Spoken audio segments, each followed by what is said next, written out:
ভারত শাসিত কাশ্মীরে সন্ত্রাসী হামলায় ২৬ পর্যটক নিহত হওয়ার পর বিশ্বের অন্যতম বিপজ্জনক সীমান্তে যুদ্ধের দামামা চরমে। ভারতের সঙ্গে আঞ্চলিক উত্তেজনার মধ্যে পাকিস্তান সেনাবাহিনী পূর্ণাঙ্গ যুদ্ধ মহড়া অব্যাহত রেখেছে। পাশাপাশি কৌশলগত যুদ্ধ পরিকল্পনার সঙ্গে সঙ্গতিপূর্ণ আধুনিক সামরিক সক্ষমতা প্রদর্শন করছে। পাকিস্তান সেনাবাহিনীর সূত্র জানিয়েছে, এই মহড়া শত্রুপক্ষের যে কোনো ধরনের আগ্রাসনকে কঠোর জবাব দেওয়ার জন্য সাজানো হয়েছে। এতে বিভিন্ন ইউনিটের কর্মকর্তা থেকে শুরু করে সাধারণ সেনারা অংশ নিয়েছে। অন্যদিকে সামরিক কর্মকর্তাদের সঙ্গে বৈঠক শেষে সেনাবাহিনীকে যে কোনো পদক্ষেপ নেওয়ার পূর্ণ স্বাধীনতা দিয়েছেন ভারতের প্রধানমন্ত্রী নরেন্দ্র মোদী। পেহেলগামে ২২ এপ্রিল বেসামরিক নাগরিকদের হত্যার জন্য পাকিস্তানকে দায়ী করছে ভারত। পাকিস্তান সরকার জড়িত থাকার অভিযোগ অস্বীকার করে স্বাধীন তদন্তের দাবি তুলেছে। মুসলিম সংখ্যাগরিষ্ঠ কাশ্মীরকে ভারত ও পাকিস্তান দুই দেশই নিজেদের বলে দাবি করে। উভয় দেশই এ অঞ্চলের কিছু অংশ নিয়ন্ত্রণ করে, যা আলাদা করা হয়েছে নিয়ন্ত্রণ রেখা দিয়ে। কয়েক দশক ধরে পারমাণবিক অস্ত্রধর দুই দেশের মধ্যে উত্তেজনার ইস্যু হয়ে দাঁড়িয়েছে এই কাশ্মীর। সাম্প্রতিক হামলার পর ভারতের প্রধানমন্ত্রী নরেন্দ্র মোদী পৃথিবীর শেষ প্রান্ত পর্যন্ত সন্ত্রাসী এবং তাদের মদতদাতাদের খুঁজে বের করার অঙ্গীকার করেছেন। দুই পক্ষের বিশেষজ্ঞরা ঘটনাবলী নিবিড়ভাবে পর্যবেক্ষণ করছেন। উদ্ভূত পরিস্থিতিতে সামরিক পদক্ষেপের আশঙ্কা কতটা প্রবল। এবিসি উভয় পক্ষের বিশেষজ্ঞদের সঙ্গে কথা বলেছে। তাদের বেশিরভাগই বলেছেন সামরিক জবাবের সম্ভাবনা খুব বেশি। ভারতীয় সেনাবাহিনীর অবসরপ্রাপ্ত জেনারেল রাজ শুক্লা বলেন, পেহেলগাম হামলা দুটি কারণে বিশেষভাবে জঘন্য ছিল। এটি একটি নির্দিষ্ট সম্প্রদায়কে লক্ষ্য করে করা হয়েছে, যা আমাদের ধর্মনিরপেক্ষ কাঠামোর জন্য হুমকি। হামলা থেকে বেঁচে যাওয়াদের উদ্ধৃতি দিয়ে সংবাদ মাধ্যমে বলা হয়েছে, হামলাকারীরা ধর্ম অনুযায়ী পর্যটকদের চিহ্নিত করে। পাকিস্তানের বিশিষ্ট সাংবাদিক ও ভাষ্যকার আম্বার শামসি বলেন, ভারতের অভিযোগ স্পষ্টতই একটি প্যাটার্নকে অনুসরণ করে করা। এই বিষয়ে আমাদের আগের সাবেক প্রধানমন্ত্রীরা বলেছেন। সমস্যা হলো, এবারের অভিযোগটি সে একই প্যাটার্নের উপর ভিত্তি করে তোলা হয়েছে। এই বিষয়ে দৃঢ় কোনো প্রমাণ নেই।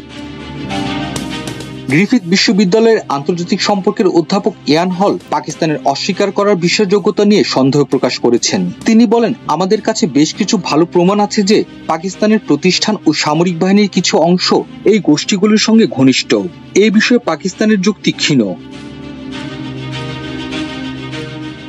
অধ্যাপক ইয়ান হল একমত যে পাকিস্তানের বিরুদ্ধে ভারতের সামরিক প্রতিশোধ নেওয়ার সম্ভাবনা রয়েছে। তিনি বলেন, আশা করছি এবার আমরা নতুন কিছু দেখতে পাবো। সমুদ্র ভিত্তিক ক্ষেপণাস্ত্র ব্যবহার করে পাকিস্তানের লক্ষ্যবস্তুতে আঘাত হানার চেষ্টা করতে পারে ভারত, কারণ পাকিস্তানের বিমান প্রতিরক্ষা বাহিনী উচ্চ সতর্কতায় রয়েছে এবং নিয়ন্ত্রণ রেখার উপারে খুব সাবধানতার সঙ্গে নজরদারি চালাচ্ছে।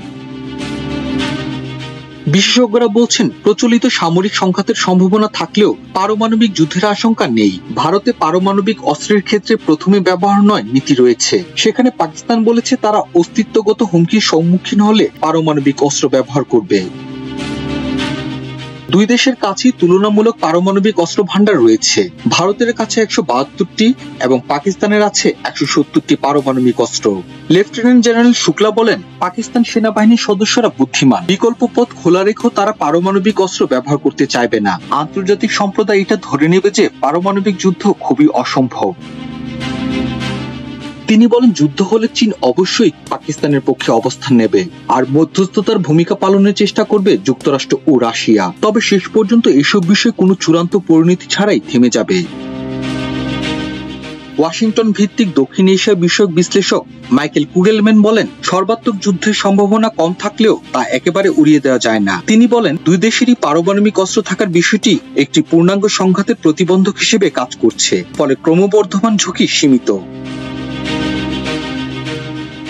তবু বিশ্লেষকরা বলছেন, নরেন্দ্র মোদীর উপর কঠোর প্রতিশোধ নেওয়ার চাপ বাড়ছে। লন্ডন বিশ্ববিদ্যালয়ের গবেষক সুবীর সিনহা বলেন, দেশের ভেতর যুদ্ধের জন্য মোদীর প্রতি ব্যাপক সমর্থন আছে, তবে এতে ক্ষতি হবে ব্যাপক, তাই প্রতিক্রিয়া নির্ধারণ করা কঠিন হবে। পাকিস্তানি ভাষ্যকার শামসি বলেন, আগেরবার ভারত যে পদক্ষেপ নিয়েছিল তার বেশিরভাগই ছিল প্রতীকী, খুব বেশি ক্ষতি হয়নি। তাই হয়তো এবারও তারা একই রকম কিছু করবে। ভারতীয় কর্মকর্তারা অবশ্য দাবি করেছেন, পাকিস্তান ভিত্তিক সন্ত্রাসী সংগঠন জৈশ-ই মুহাম্মদের সঙ্গে যুক্ত বিপুল সংখ্যক সন্ত্রাসী, প্রশিক্ষক এবং কমান্ডারকে হত্যা করা হয়েছে। পক্ষান্তরে পাকিস্তান দাবি করেছে কোনো হতাহতের ঘটনা ঘটেনি। তবে অধ্যাপক ইয়ান হল বলেন, মোদি নিজেকে একজন শক্তিশালী ব্যক্তি হিসেবে প্রতিষ্ঠিত করেছেন যে তিনি এই সমস্যাগুলোর সমাধান করবেন। তবে ভারতে এমন হামলার ঘটনা ঘটতেই থাকে, সুতরাং এটি মোদি সরকারের উপর খুব সিদ্ধান্তমূলক কিছু করার জন্য আরো চাপ সৃষ্টি করবে। এদিকে পাকিস্তান সেনা প্রধানের পূর্ণ একটি বক্তব্য নিয়ে ক্ষুব্ধ হয়ে উঠেছেন ভারতীয়রা। গত সপ্তাহে ভারতে একটি বিক্ষোভে জেনারেল আসিফ মনিরের কুশপুত্তলিকা দাহ করা হয়। ইসলামাবাদে গত 17 এপ্রিল প্রবাসীদের সঙ্গে একটি বৈঠকে আসিফ মনির বলেন, আমরা প্রতিটি ক্ষেত্রে হিন্দু সম্প্রদায়ের মানুষ থেকে আলাদা। কাশ্মীরকে পাকিস্তানের জীবন সঞ্চালনের শিরা উল্লেখ করে তিনি অঙ্গীকার করেন, ভারতের দখলদারিত্বের বিরুদ্ধে কাশ্মীরিদের বিরোচিত লড়াইকে পাকিস্তান কখনো পরিত্যাগ করবে না। মনিরের এই বক্তব্যের 5 দিন পর ভারত নিয়ন্ত্রিত কাশ্মীরের পেহেলগামে পর্যটকদের উপর বন্দুকধারীদের ওই হামলা হয়। জেনারেল মনিরের বক্তব্য যদিও প্রত্যক্ষভাবে পেহেলগাম হামলার সঙ্গে জড়িত নয়, তবু তার বক্তব্য বিশ্লেষণ করে এটিকে বেশি আগ্রাসী মনোভাব হিসেবে দেখা হচ্ছে। আসসালামু আলাইকুম। পাকিস্তানের পক্ষে চীনের প্রকাশ্য অবস্থানে বিপাকে ভারত, বিনা শর্তে শান্তি চুক্তিতে রাজি জেলেনস্কি, খবর দি ইকোনমিস্টের। বিরোধ মিটিয়ে শান্তির পথে চিরশত্রু গ্রিস, তুরস্ক। লোহিত সাগর ও আরব সাগরে নিরাপত্তার ঝুঁকিতে যুক্তরাষ্ট্রের বিমানবাহী রণতরী। আজ জানাবো প্রতিরক্ষা সংক্রান্ত গুরুত্বপূর্ণ কিছু খবর। ভারতের হিন্দুত্ববাদী মোদী সরকার রাজনৈতিক ফায়দা হাসিলের জন্য পাকিস্তানের বিরুদ্ধে যুদ্ধের দামামা বাজালেও বিপদে পড়েছে পাকিস্তানের পক্ষে চীন ও তুরস্কের অবস্থান নিয়ে। চীনা পররাষ্ট্রমন্ত্রী ওয়েং ই 27 এপ্রিল সরাসরি টেলিফোনে কথা বলেন পাকিস্তানের উপপ্রধানমন্ত্রী ও পররাষ্ট্রমন্ত্রী ইসহাক দারের সাথে। এছাড়া পাকিস্তানের প্রতি সমর্থন জানিয়ে দেন আলাদা বিবৃতিতে। বিবৃতিতে চীনা পররাষ্ট্রমন্ত্রী বলেন, পাকিস্তান চীনের ঘনিষ্ঠ ও সবসময়ের বন্ধু। চীন পাকিস্তানের নিরাপত্তা, উদ্বেগ এবং সার্বভৌমত্ব সুরক্ষা সংক্রান্ত স্বার্থকে গুরুত্ব দিয়ে থাকে। ভারত পাকিস্তান যুদ্ধ উন্মাদনায় পাকিস্তানের পক্ষে চীনের এভাবে প্রকাশ্য অবস্থান নিয়ে চিন্তিত নয়াদিল্লি। এ নিয়ে চলছে নানা ধরনের ব্যাখ্যা বিশ্লেষণ। ভারতের অনেক সেনা কর্মকর্তা মনে করেন, চীন চাচ্ছে ভারত পাকিস্তান যুদ্ধ লাগুক। ভারতের সাবেক উপসেনা প্রধান লেফটেন্যান্ট জেনারেল সুব্রত সাহা ভারতীয় গণমাধ্যমকে দেয়া এক সাক্ষাৎকারে বলেছেন, পাকিস্তানও চাচ্ছে ভারত পাকিস্তান যুদ্ধ শুরু হলে তাতে চীনকে জড়াতে। সে কারণেই তারা সিমলা চুক্তি বাতিলের হুমকি দিয়েছে। কারণ সিমলা চুক্তির মূল বিষয় হলো কাশ্মীর সমস্যার সমাধান হবে দ্বিপাক্ষিক উপায়ে, কিন্তু এই চুক্তি বাতিল হলে এতে চীনের জড়িত হওয়ার সহজ হবে। সুব্রত সাহা বলেন, ভারত পাকিস্তান যুদ্ধ হলে এই সুযোগে চীন কাশ্মীর ইস্যুতে নাক গলানোর সুযোগ পাবে। এমনকি কাশ্মীরের নতুন এলাকাও দখল করতে পারে চীন। এটি সে করেছিল 1999 সালে। ওই বছর ভারত পাকিস্তানের কার্গিল যুদ্ধের সময় চীন কাশ্মীরের বিতর্কিত এলাকায় তাদের সীমানা সম্প্রসারিত করে। সুব্রত সাহা বলেন, ভারত পাকিস্তান সম্ভাব্য যুদ্ধ সামনে রেখে চীন অস্ত্র পাঠাচ্ছে পাকিস্তানে। এদিকে 22 এপ্রিল পহেলগাঁওয়ে বন্দুকধারীদের হামলা নিয়ে মোদী সরকার আন্তর্জাতিক অঙ্গনে তেমন ফায়দা হাসিল করতে পারেনি। এমনকি আন্তর্জাতিক প্রভাবশালী সব গণমাধ্যমে এ হামলাকে সন্ত্রাসী হামলা বলেও স্বীকার করছে না। যুক্তরাষ্ট্র সহ বিশ্বের প্রভাবশালী গণমাধ্যমের খবরে এ ঘটনাকে বন্দুকধারী বা গানম্যান অ্যাটাক হিসেবে আখ্যায়িত করছে। তাছাড়া প্রমাণ ছাড়াই এই ঘটনার জন্য পাকিস্তানকে দায়ী করে ভারত যেভাবে যুদ্ধ উন্মাদনা শুরু করেছে, তাতে এটি পরিকল্পিত হামলা হিসেবে সন্দেহক্রমে জোরালো হচ্ছে। বিভিন্ন খবরে বেরিয়ে এসেছে, পহেলগাঁও জনপ্রিয় একটি সুরক্ষিত পর্যটন এলাকা এবং এর অতি নিকটে অবস্থিত ভারতীয় সেনা ছাউনি। এরকম একটি এলাকায় সন্ত্রাসীদের প্রবেশ এবং ঘটনার 1 ঘন্টার মধ্যেও সেখানে ভারতীয় আর্মির পৌঁছতে না পারা নিয়ে নানা ধরনের প্রশ্ন দেখা দিয়েছে এই ঘটনা ঘিরে মোদী সরকারের রাজনৈতিক ফায়দা হাসিলের চেষ্টা নিয়েও। 28 এপ্রিল লোহিত সাগরে যুক্তরাষ্ট্রের বিমানবাহী রণতরী থেকে সাগরে পড়ে যায় একটি যুদ্ধ বিমান এবং চাউ ট্রাক। ইয়েমেনের হুথি আর্মির মিসাইল আক্রমণের ফলে ঘটে এই ঘটনা। এই ঘটনার পর বড় ধরনের প্রশ্ন দেখা দিয়েছে বিমানবাহী রণতরীর নিরাপত্তা নিয়ে।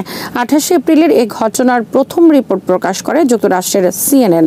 বিমানবাহী রণতরীর কর্মকর্তাদের উদ্ধৃত করে CNN লিখেছে, হুথি আর্মির হামলা থেকে রক্ষায় ডেকে অবস্থানরত বিমানটি আকস্মিক বড় ধরনের বাঁক নিতে গিয়ে ছিটকে পড়ে সাগরে। বিমানটি পড়ে যাওয়ার আগে রণতরীর উপর উঠছিল একটি ড্রোন।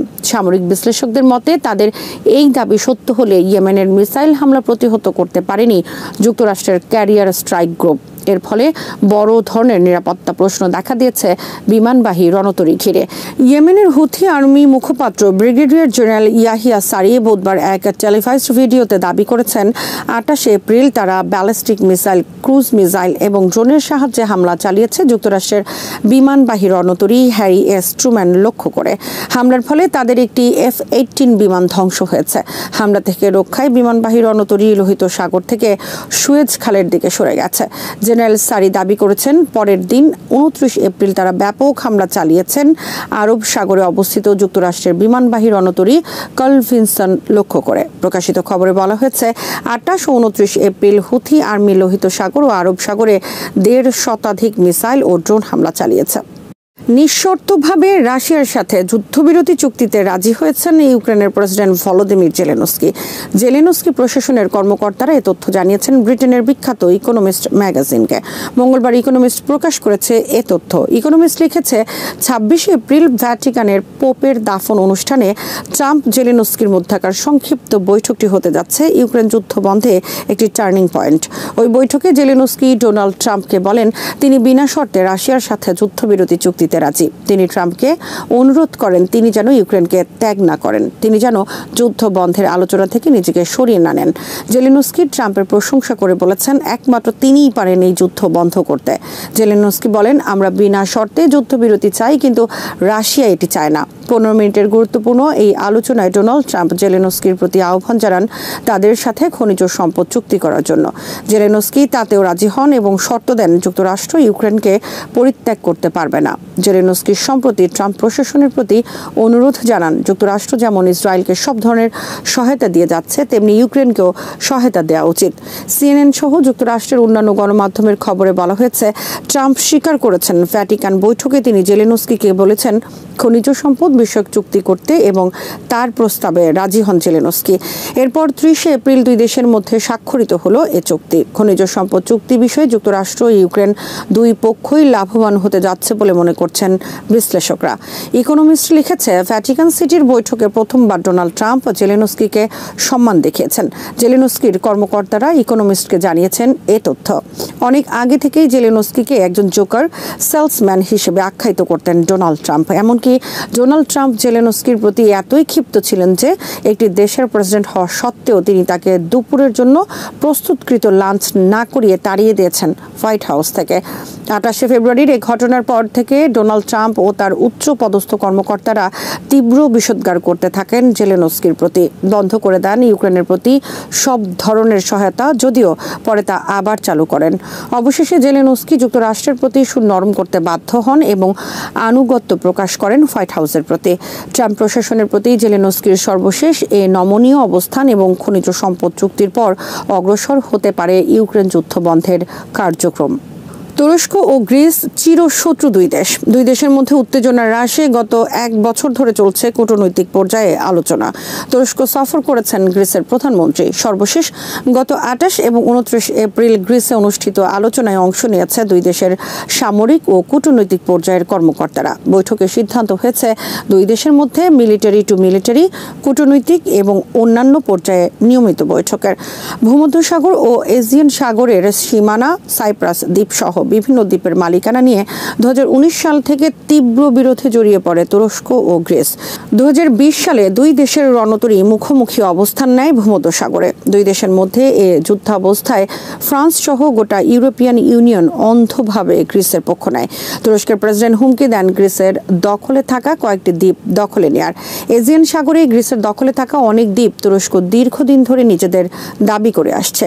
প্রেসিডেন্ট এরদোয়ান বলেন প্রথম বিশ্বযুদ্ধের পর বিজয়ী শক্তি তুরস্কের প্রতি চূড়ান্ত বৈষম্য করেছে সীমানা নির্ধারণে। তুরস্ক থেকে কাশি দিলে শোনা যায় এমন সব দ্বীপও তারা গ্রিসকে দিয়েছে। 2019 সাল থেকে চলমান দ্বন্দ্বের কারণে গ্রিস ব্যাপকভাবে সামরিক শক্তি অর্জনের দিকে মনোযোগ দেয়। যুক্তরাষ্ট্র ফ্রান্স থেকে সংগ্রহ করে যুদ্ধবিমান ও রণতরী। ভূমধ্যসাগরে অবস্থিত গুরুত্বপূর্ণ সাইপ্রাস দ্বীপ 300 বছর পর্যন্ত ছিল তুরস্কের ওসমানীয় সাম্রাজ্যের অধীনে। 1914 সালে এটি ব্রিটেনের অধীনে আসে। সাইপ্রাসে রয়েছে তুরস্ক ও গ্রিসপন্থী মানুষ। তাদের মধ্যে গৃহযুদ্ধের ফলে 1960 সালে স্বাধীনতা লাভ করে সাইপ্রাস, কিন্তু গ্রিসপন্থীরা সাইপ্রাসকে গ্রিসের সাথে যুক্ত করার চেষ্টা করলে 1974 সালে তুরস্ক দখল করে উত্তর সাইপ্রাস। তখন থেকে উত্তর সাইপ্রাস তুরস্কের এবং দক্ষিণ সাইপ্রাস গ্রিসের নিয়ন্ত্রণে রয়েছে।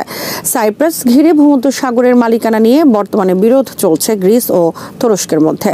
ভূমধ্যসাগরে তেল গ্যাস অনুসন্ধানে প্রায়ই বাধা আরোপ করে গ্রিস এবং এক্ষেত্রে গ্রিসের পক্ষে এগিয়ে আসে ব্রিটেন, ফ্রান্স সহ পশ্চিমারা। ভূমধ্যসাগরের মালিকানা নিয়ে সৃষ্ট দ্বন্দ্বে ইউরোপের ইতালি প্রকাশ্য অবস্থান নিয়েছে তুরস্কের পক্ষে। গত মঙ্গলবার তুরস্কের প্রেসিডেন্ট রিসেপ তাইব এরদোয়ান ইতালি সফর করেন এবং বেশ কিছু গুরুত্বপূর্ণ সামরিক চুক্তি করেন ইতালির সাথে।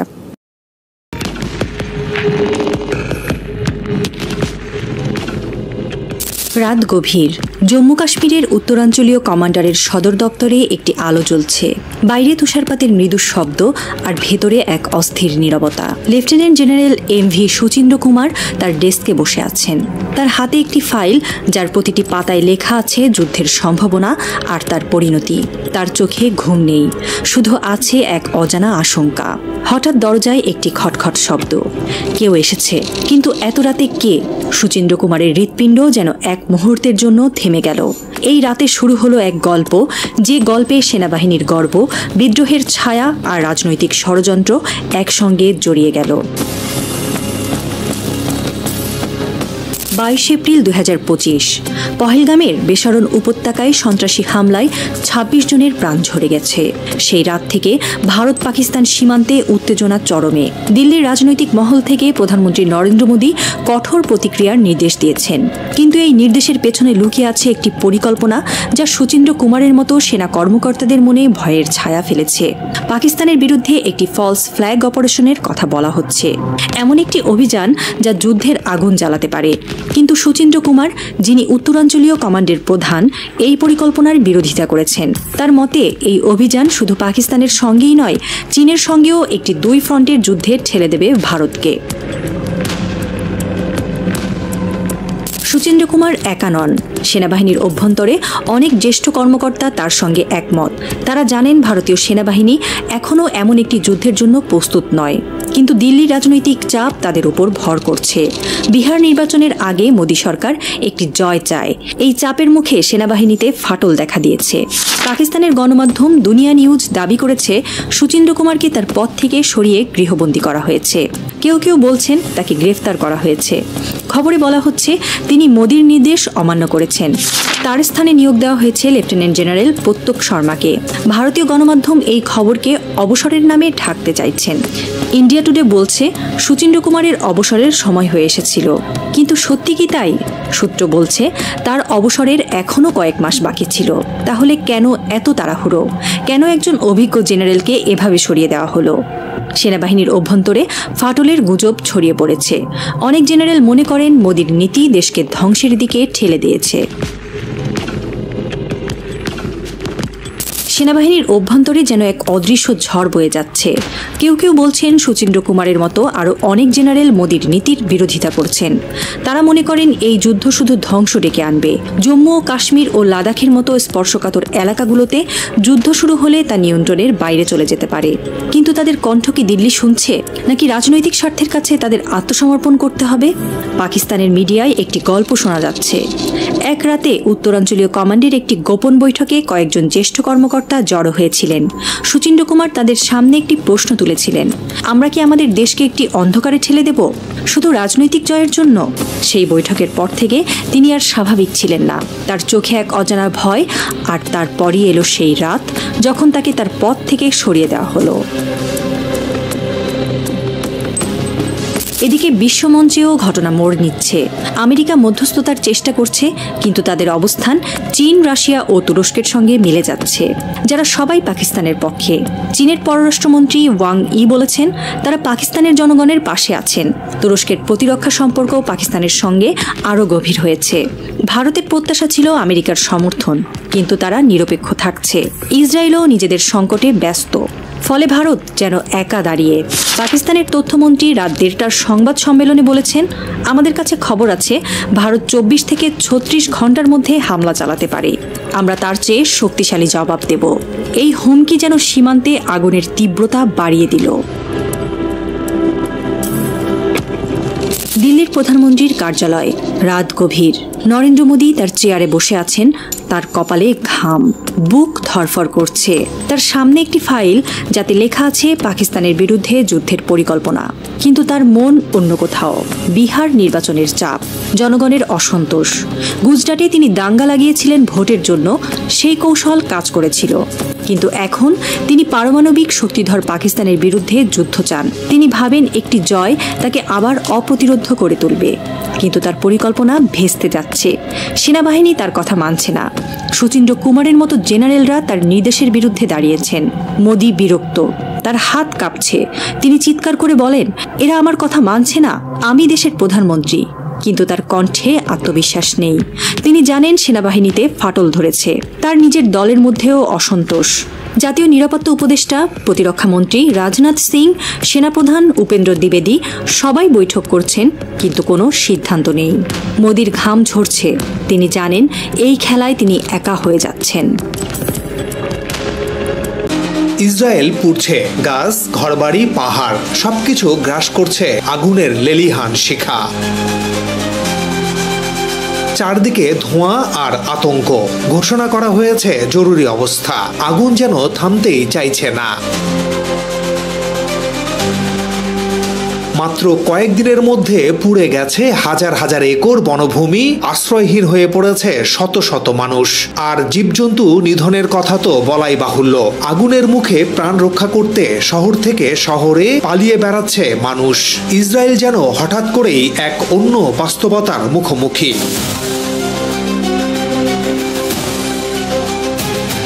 কিন্তু এই আগুন শুধুই কি প্রাকৃতিক দুর্যোগ, নাকি এর পেছনে আছে আরেকটি গভীর অদৃশ্য বার্তা? কত শতবার আমরা দেখেছি গাজার আকাশে ধোঁয়ার কুণ্ডলী, শোকাহত মা, কাঁদতে থাকা শিশু, ধ্বংসপ্রাপ্ত ঘরবাড়ি। ইসরায়েলের হামলায় ফিলিস্তিনিদের প্রতিদিনের জীবন যেন রূপ নেয় এক অভিশপ্ত দুর্যোগে। এবার সেই আতঙ্ক যেন ঘুরে ফিরে এসেছে ইসরায়েলের দিকেই। আগুন ছড়িয়ে পড়ছে চারদিকে। মানুষ ছুটে পালাচ্ছে নিরাপত্তার খোঁজে, যেন এক প্রতিবিম্ব, যেমনটা আমরা বারবার দেখেছি গাজায়।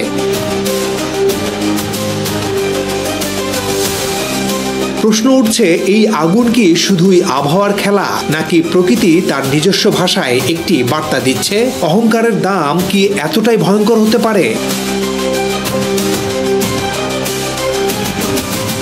ইসরায়েল একটি পরমাণু শক্তিধর দেশ। তাদের কাছে রয়েছে বিশ্বের অন্যতম উন্নত প্রতিরক্ষা ব্যবস্থা।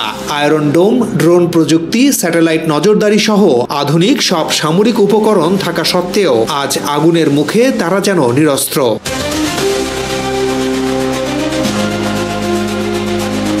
প্রকৃতি কাউকে ছাড়ে না। যখন অতিরিক্ত নিয়ন্ত্রণ আর দম্ভ প্রতিষ্ঠা করতে চায়, তখন প্রকৃতি অনেক সময় স্মরণ করিয়ে দেয় মানুষ কেবলই একজন ক্ষণস্থায়ী পথিক।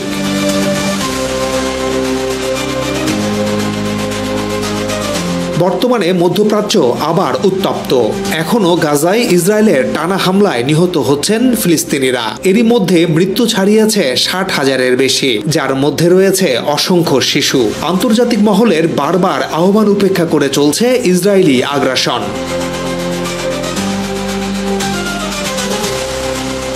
ইসরায়েলের সবচেয়ে বড় মিত্র যুক্তরাষ্ট্র। এ কথা নির্দ্বিধায় বলা যায়, যুক্তরাষ্ট্রের প্রত্যক্ষ মদদে ইসরায়েল অন্যায় যুদ্ধ চালিয়ে আসছে। অবৈধভাবে দখল করা ভূখণ্ড আরো বাড়াতে মরিয়া ইসরায়েল।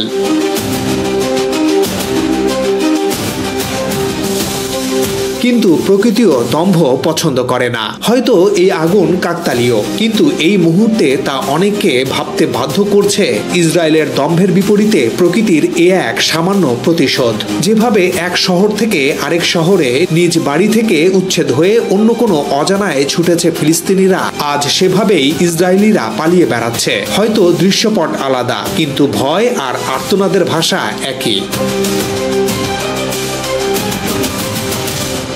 ইতিহাস বলে, জুলুম, দম্ভ আর অন্ধ শক্তির উত্তরে প্রকৃতি কখনো কখনো তার আয়না দেখায়। এই আয়নায় দেখা যায় ক্ষমতা, প্রযুক্তি আর আধিপত্য কতটা অস্থায়ী।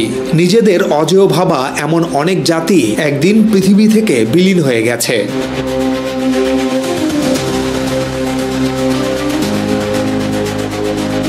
ইসরায়েলের গণমাধ্যম জানিয়েছে, অধিকৃত জেরুজালেমের কাছে দ্রুত ছড়িয়ে পড়ছে দাবানলের আগুন।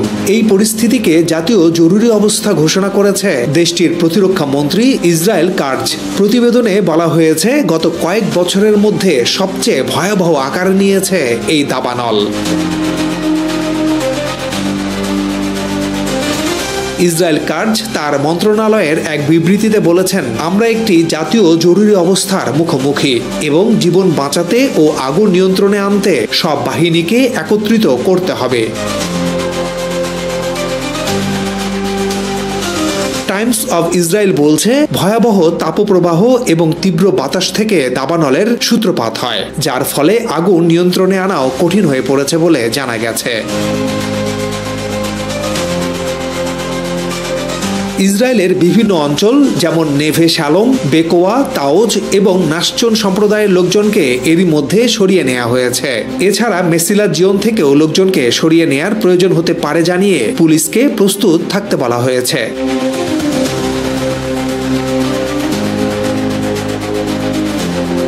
এদিকে বিদেশি সহায়তার জন্য ইসরায়েলি পররাষ্ট্রমন্ত্রী গিডিয়ান শাআর আন্তর্জাতিক প্রতিপক্ষদের সঙ্গে প্রতিনিয়ত যোগাযোগ করছেন, যার মধ্যে ইউরোপীয় দেশগুলোর উপর জোর দেওয়া হয়েছে। অর্থাৎ দেশটির অবস্থা এমনই নাজুক হয়ে পড়েছে যে অন্য দেশের সাহায্যের প্রয়োজন দেখা দিয়েছে। তারা আশা করছে সাইপ্রাস থেকে সাহায্য প্রথমে পৌঁছাবে। ইতালি এবং ক্রোয়েশিয়া থেকে 3টি বিমান সাহায্য নিয়ে পৌঁছাবে বলেও আশা করা হচ্ছে।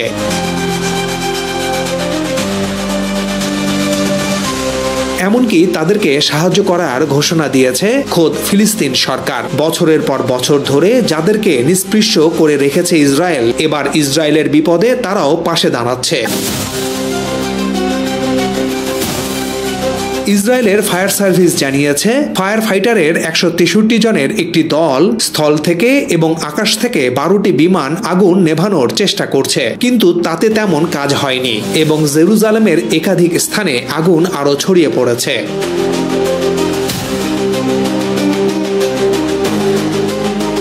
জেরুজালেম জেলার ফায়ার সার্ভিস সতর্ক করে বলেছে, জেরুজালেমের পাহাড়ে ছড়িয়ে পড়া আগুন সম্ভবত ইসরায়েলের ইতিহাসে সবচেয়ে বড় হতে পারে। আগুন কোনোভাবেই নিয়ন্ত্রণে আনা যাচ্ছে না। সংস্থাটির কমান্ডার শমুলিক ফ্রিডম্যান বলেন, আগুনের তীব্রতা আরো বাড়তে পারে, কারণ বাতাসের গতিবেগ বেড়েই চলছে, যা বেড়ে দাঁড়াতে পারে ঘন্টায় 90 থেকে 100 কিলোমিটার।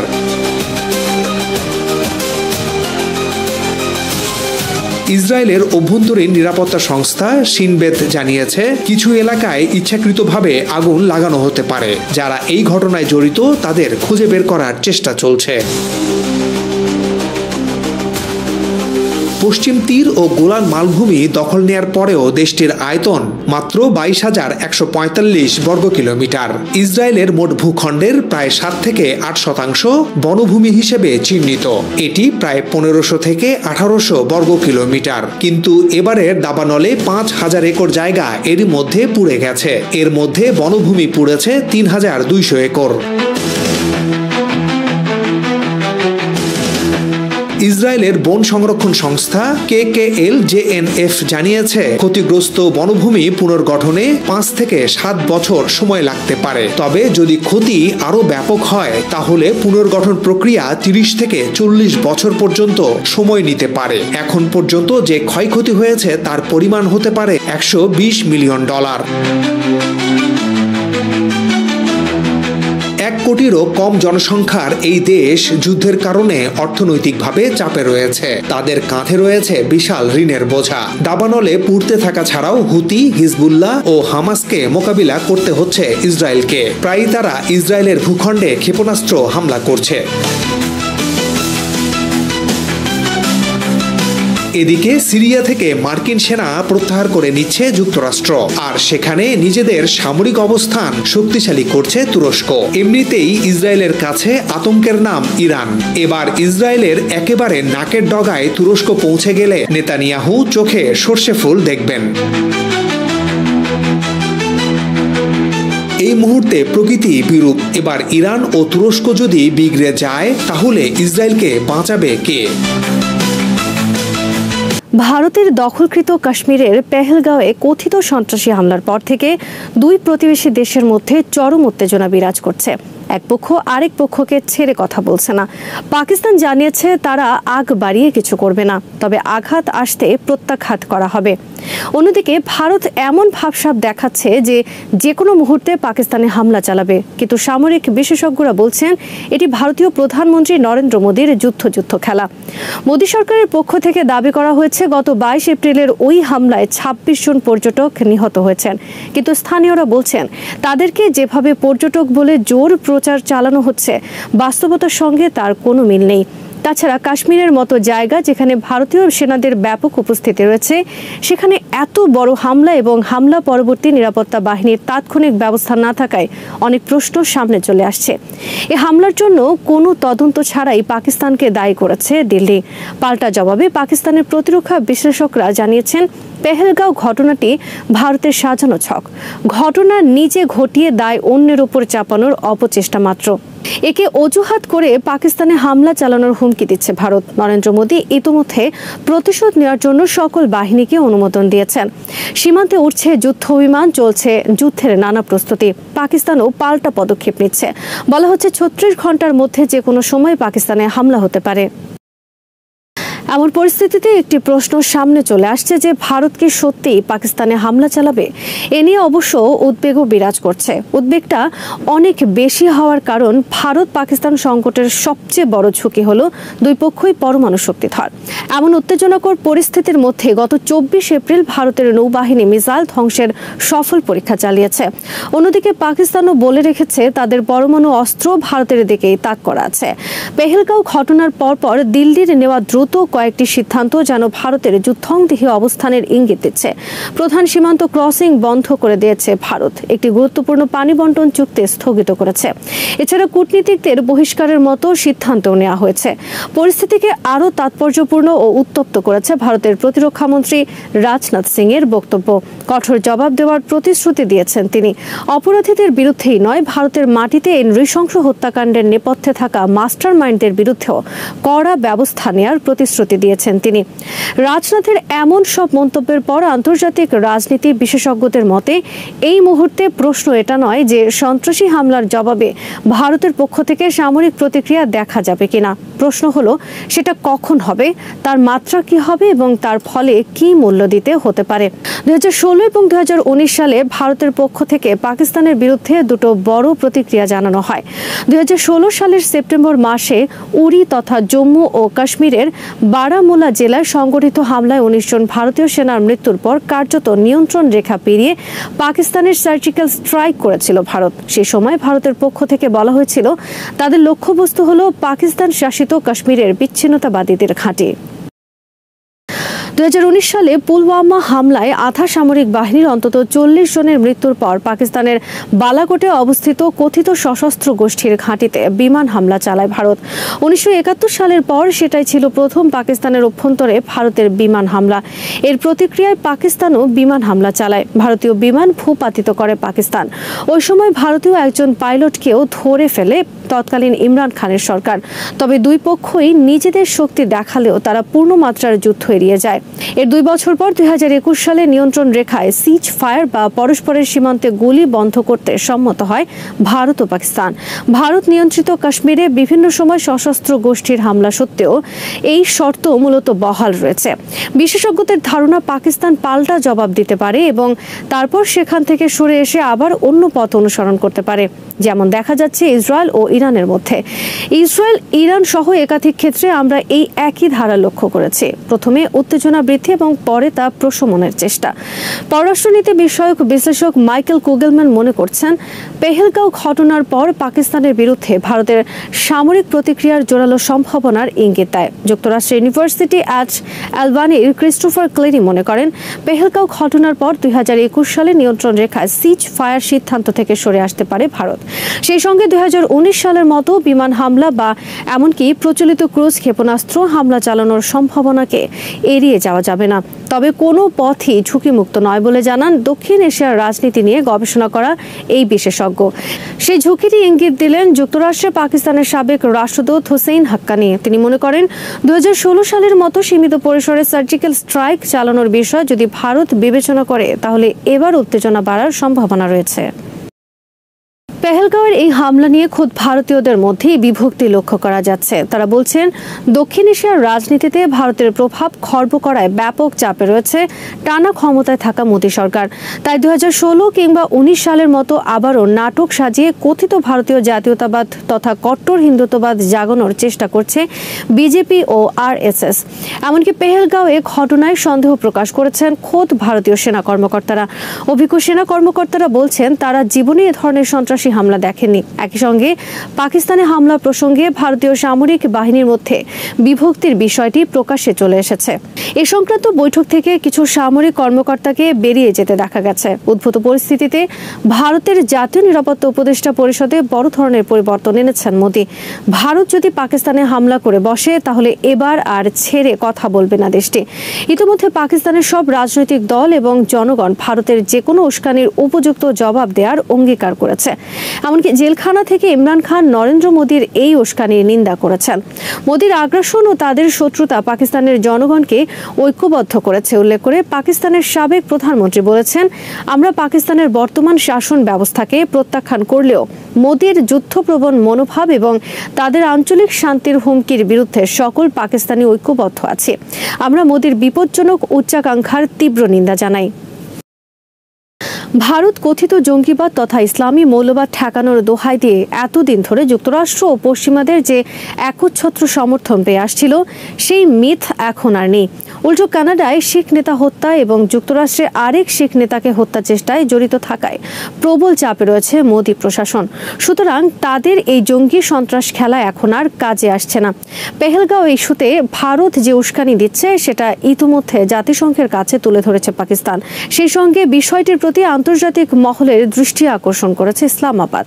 সংশ্লিষ্টরা মনে করছেন কাশ্মীরের সর্বশেষ ঘটনা নিয়ে ভারত যখন যুদ্ধের আবহ তৈরিতে ব্যস্ত ততক্ষণে কূটনৈতিকভাবে পাকিস্তান বিজয় লাভ করেছে।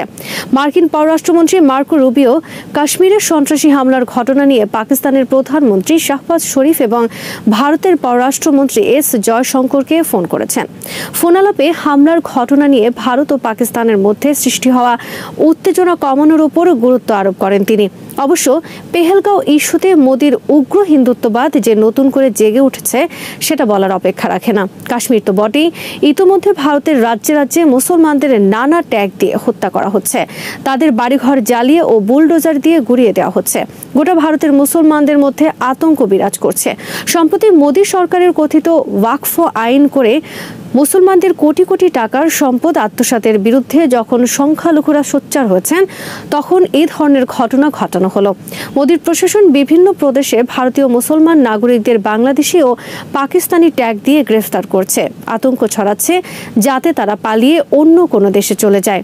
সুতরাং পেহেলগাঁওয়ের কথিত সন্ত্রাসী হামলার ঘটনা ঘটিয়ে ভারত যতটা না পাকিস্তানের বিরুদ্ধে লাভবান হতে চায় তার চেয়ে বরং নিজ দেশের মুসলমানদের কোণঠাসা করতে চায় যাতে তারা সকল অন্যায় মুখ বুজে মেনে নেয় আর অভ্যন্তরীণ বিষয়ে আন্তর্জাতিক সম্প্রদায়ের কথা বলারও সুযোগ কম থাকে।